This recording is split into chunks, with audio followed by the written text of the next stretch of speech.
بسم الله الرحمن الرحيم. اللهم صل وسلم وبارك على سيدنا محمد وعلى آله وأصحابه أجمعين.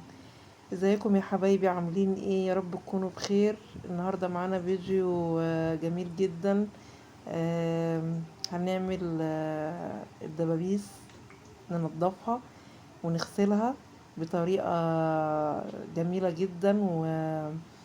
وطبعا يعني الفراخ بتبقى عايزين نشيل الزفارة اللي فيها، فطبعا لازم تتغسل كويس جدا.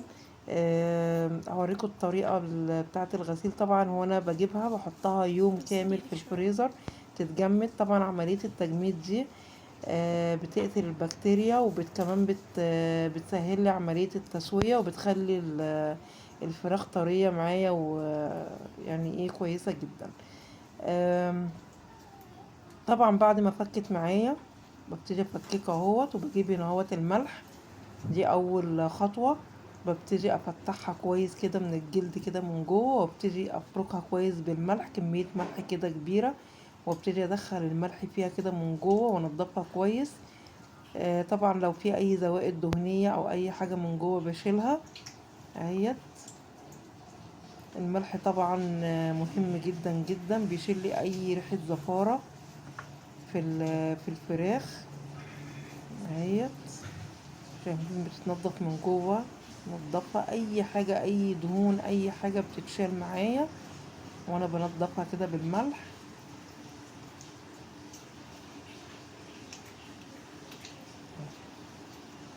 مهم جدا جدا ان الفراخ تتغسل كويس جدا جدا جدا. طبعا بتبقى ريحتها بعد الغسيل بتبقى ريحة مميزة وريحة كويسة. ملهاش اي ريحة خالص.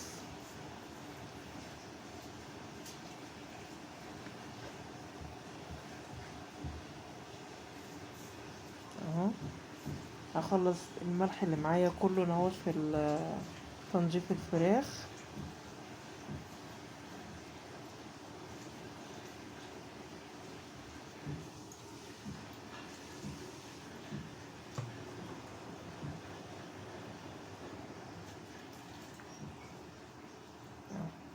شايفين بفتحها من جوه ازاي كلها؟ شيل الجلد كله كده اهوت، وكله بالملح. ادعك ادعك بالملح كويس جدا جدا جدا معايا اهيت. دي اهم خطوة، اللي هي عملية تنظيف الفراخ بالملح. دي اهم خطوة، الخطوة الاولانية.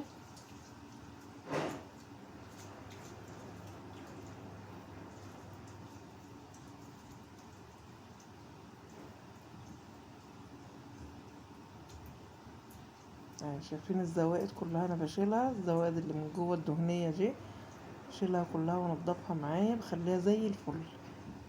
حاجة يعني حاجة كده، حاجة روعة اهي.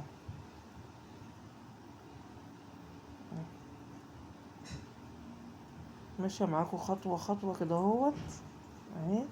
طريقة سهلة جدا، وانضف واحسن طريقة لتنظيف الفراخ.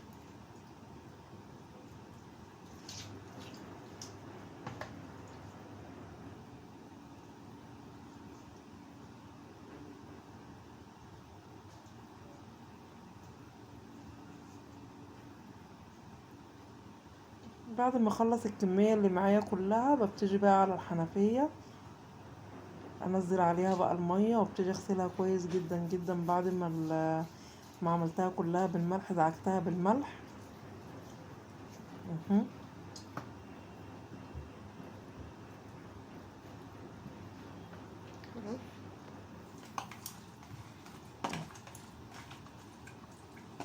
فركة كويس.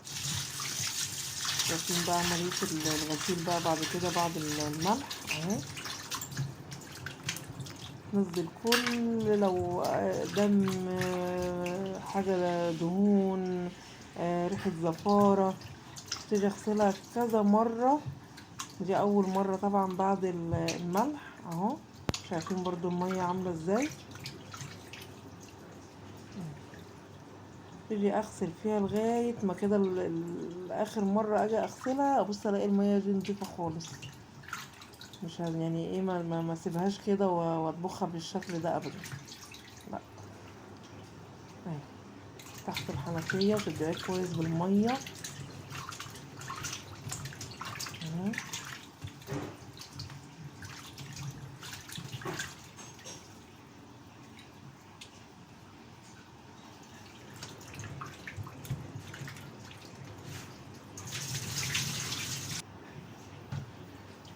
شايفين من اول يعني من اول مرة عملت فيها الملح، شايفين النظافة بتاعت الفراخ عاملة ازاي. لسه طبعا مش هسيبها كده ولا هطبخها برضو كده، لسه في خطوة تانية هعملها. هعمل لها عملية بقى ايه، عملية نقع. هنحط سكر وايه وملح، ونحط ننقعها في مية متلجة لمدة نص ساعة او ساعة، وكل ما تتنقع اكتر كل ما يكون طبعا ايه افضل. اهي جايبة مية متلجة من الفريزر اهي، هبتدي احطها واحط بقى ايه ملح واحط سكر، يعني حوالي معلقتين ملح او 3 معالق ملح ومعلقة سكر، عشان برضو ايه النقع دوت برضو هيخلصلي من اي لو فيها اي دم او وبرضو هيخلصلي ريحة الزفار.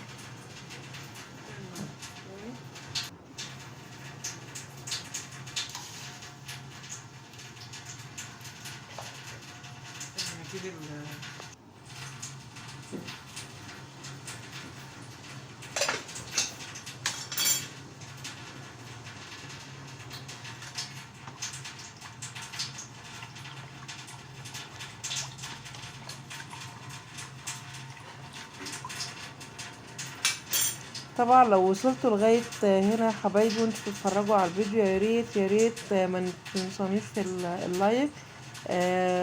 وطبعا اللي اول مرة يشوف القناة ويشوف الفيديو يا ريت يشترك في القناة. طبعا بتسعدوني بالكومنتات بتاعتكم الجميلة، بتشجعني وبتحفزني عشان يعني اعمل فيديوهات تاني واستمر. شايفين ان اهوت بعد ما سبتها تتنقع حوالي نص ساعة، شايفين برضو المية عاملة ازاي اهي. اهي هبتدي هنا ايه اشيلها من المية ديت، برضو اغير لها ايه المية تاني اهيت.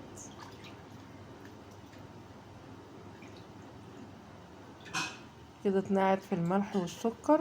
بعد كده هعمل لها ايه بقى عملية نقع بالليمون يعني، شايفين المية بتصفي كل اللي فيه.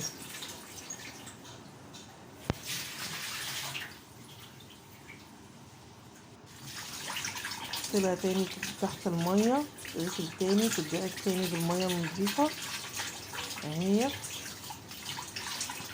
شايفين اتغسلت كام مرة.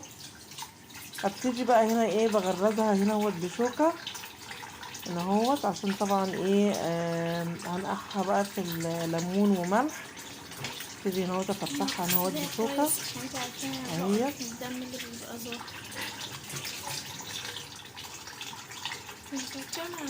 عشان تشرب ايه عملية النقع الايه الخلطة اللي انا هعملها، المخلول اللي انا هعمله بالليمون والملح.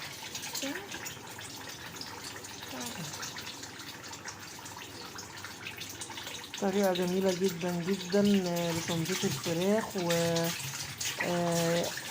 انسي بقى يعني مش هتلاقي فيها اي زفارة خالص خالص وانت بتطبخيها، مفيهاش اي حاجة، بقت زي القشطة. اتغسلت كام مرة.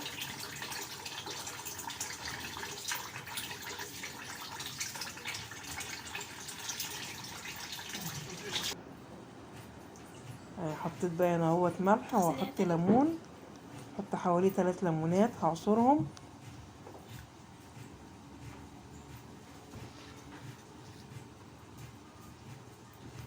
اهيت. طبعا هتغسلي الليمون كويس وتعصريه وتحطيه مع مع المية والملح.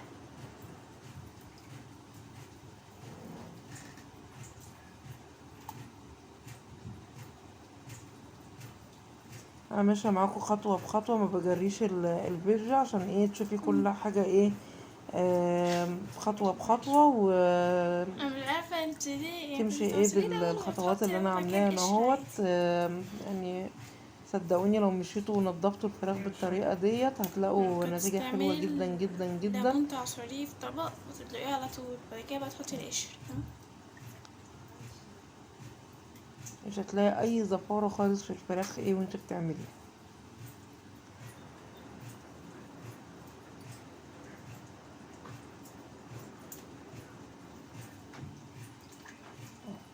هبتدي بقى اسقطها هنا اهوت، اسقط الفراخ فيها اهيت، نزلنا بعد الغسيل ده كله يعني. واسيبها برضو ايه حوالي نص ساعة برضو تاني في الليمون والملح.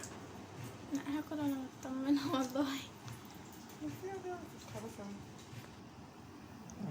يلا بصي اللي عايزه تعصري لي دوت. حبايبي ما تنسونيش، يا ريت يا ريت يا ريت اللايك الجميل بتاعكم والكومنتات، واللي اول مره يشوف القناه يا ريت يا ريت يشترك في القناه. دعموا القناه طبعا مش هتكبر الا بيكم. يا ريت يا ريت تساعدوني بتعليقاتكم الجميله والاشتراك واللايك.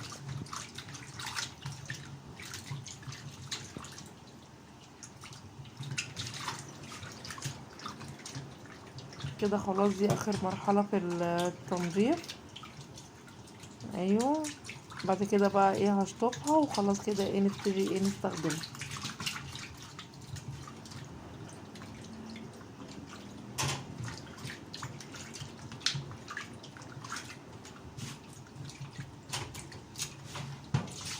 شايفين المية بقت زي الفل ازاي، مفيهاش اي حاجة، اتغسلت كام مرة.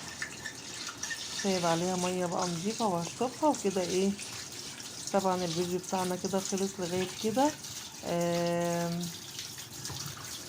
اتمنى ان يكون الفيديو عجبكم وطريقة التنظيف عجبتكم. اتمنى اللايكات، يا ريت ما تنسونيش في اللايكات، الاشتراك، الكومنتات الجميلة بتاعتكم وتعليقاتكم. شكرا ليكم. دمتم في امان الله ورعايته، والسلام عليكم ورحمة الله وبركاته، والى هاكل اللقاء وانا في فيديو مطمنة جديد بقى. ووصفة جديدة.